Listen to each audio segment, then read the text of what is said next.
Alright, so I played a game recently called Dry Drowning. This is a very high quality, short, cheap visual novel. I'd recommend it strongly. A nice grimdark cyberpunk detective story with a handful of choices. What is it about? In a walled city of Novoptolmos, the rule of law is absolute. The people are born here, they live here, and they die here. Never to see the outside world. And a city like that is the best breeding ground for the worst what humanity has to offer.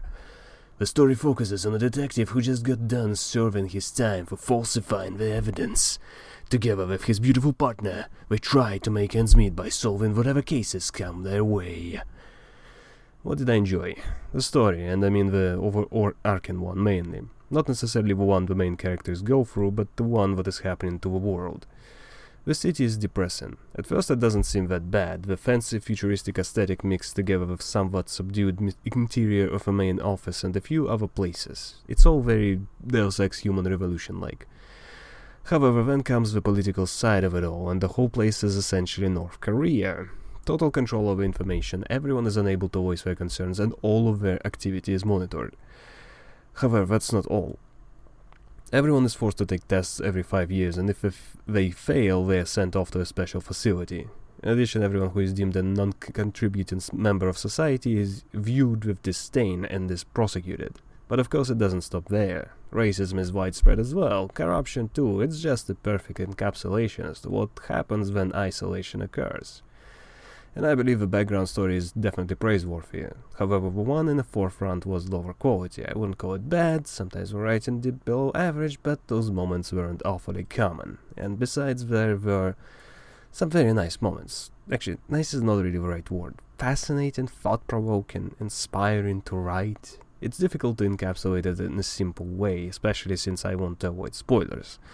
This game is definitely gonna be ruined if I were to spoil major plot points, so I'll just say what I enjoyed as part of the story too, but it's not the major highlight for me. Also, and this is not from the story perspective but the design one. And this is a bit of a spoiler but a very minor one.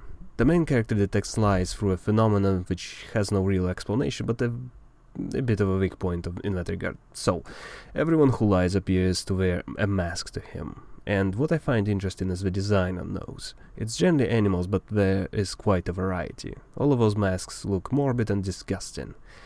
There are also stages of sad masks. I felt that it was very fitting considering this grim world and the subject matter. It's a murder investigation after all, and people involved aren't going to be pretty. Like a metaphor for what is in their hearts. A bit pretentious, but hey, I liked it. So there are things which I don't necessarily praise, but I don't exactly count them as full demerits either. The characters are a bit one-note. They don't really progress or change over the course of a story. None are memorable, well, maybe one. Chapter 3 is villain. The idea is quite something. Aside from that, everyone is somewhat bland, especially the main duo. Mordred is a gruff, hard-boiled detective. Hera is a friendly sweetheart who for some reason tied herself to him, even while disagreeing with him on everything. It's difficult to put my complaint into words without spoilers, just as what they seem to lack depth. The dialogue isn't great either, but again, it's not like it's awful. Sometimes the lines are enjoyably cheesy, sometimes they're depressingly relatable, and sometimes profound. The quality is a bit all over the place. Oh, and when it came to puzzles, it was very pretentious while being extremely basic. Again, Chapter 3 is especially guilty of that. It's both good and bad at times. Actually, art is the same way. The quality is very nice, I love this art style. I noticed what most everyone has essentially the same face, however. They differ in clothes, hair and whatnot, but the faces are just so simplistic sometimes. Not that it's a fault, anime series and games suffer from this exact same problem, but this style is a bit more advanced than that. But I don't know, it felt like the artist could have tried better to give characters more flair, more identity, and I just wanted a bit more than I got. Honestly, probably could have ignored the animation completely and focused a bit more on the sprites instead.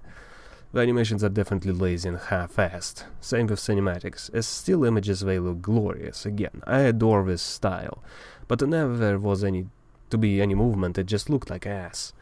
Either a slideshow or that kind of movement that is obviously done through editing and not actually drawing any frames in between.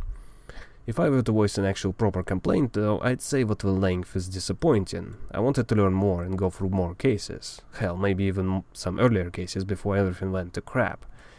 I doubt Pandora was the only case Mordred ever went on. Would make for a crappy detective. But then again, I suppose this is just me wanting more and not getting it. Just as what the game has a lot of good going for it. Considering how cheap it is, I can imagine much worse games out there. I can even list one right now. Costs more than this. It's called The Radiance. It's a very crappy dating sim which pretends to have an interesting magic story. This is so much better than that. But if I were to compare it to something like Teenage Exocolonist, Raging Loop, or Zero Escape, or a bunch of others, I'd say this one definitely loses out. Still, in a world of visual novels, this one is like a short little Deus Ex, and that's already a fairly major praise. I recommend Dry Drowning. It had some really cool moments, and it delivered one of the biggest surprises in gaming I've ever seen. Well, it's kind of silly, but yeah, on the second playthrough, I'm not gonna spoil it, but it was quite amusing.